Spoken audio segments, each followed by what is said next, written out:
সিউড়ি গেছে, সিউড়ি থেকে আসছে তখন বন্ধ। এটা আগে থেকে তো বলতে হবে না, কোনো নোটিশ দেয়নি, কিছু নাই। এবারে মানুষগুলো কি করবে? এইবারে সেই তো কিভাবে যাবো আমরা?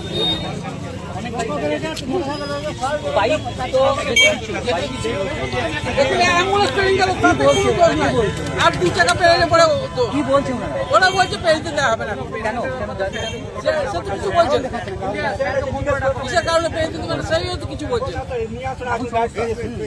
একদমই বুঝতেই পারছো যে সাধারণ মানুষও কিন্তু সমস্যায় পড়েছে। তারা কিন্তু এখন ভাবছে যে কোন পথে তারা এই তাদের বাড়ি রওনা দেবে। এমনও আছে কর্মজীবী মানুষ, তারা কিন্তু আটকে রয়েছে।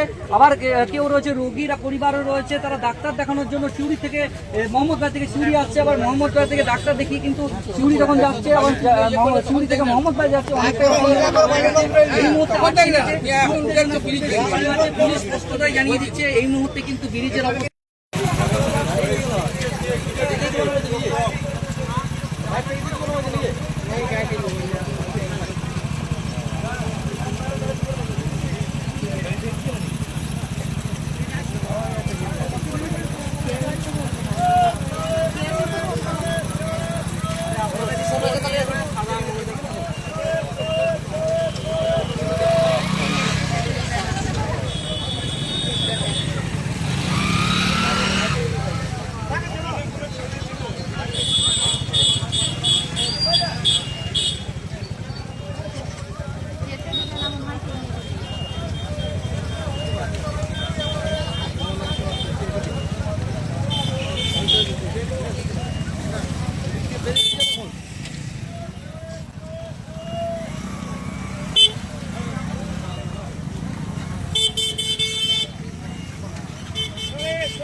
Hey,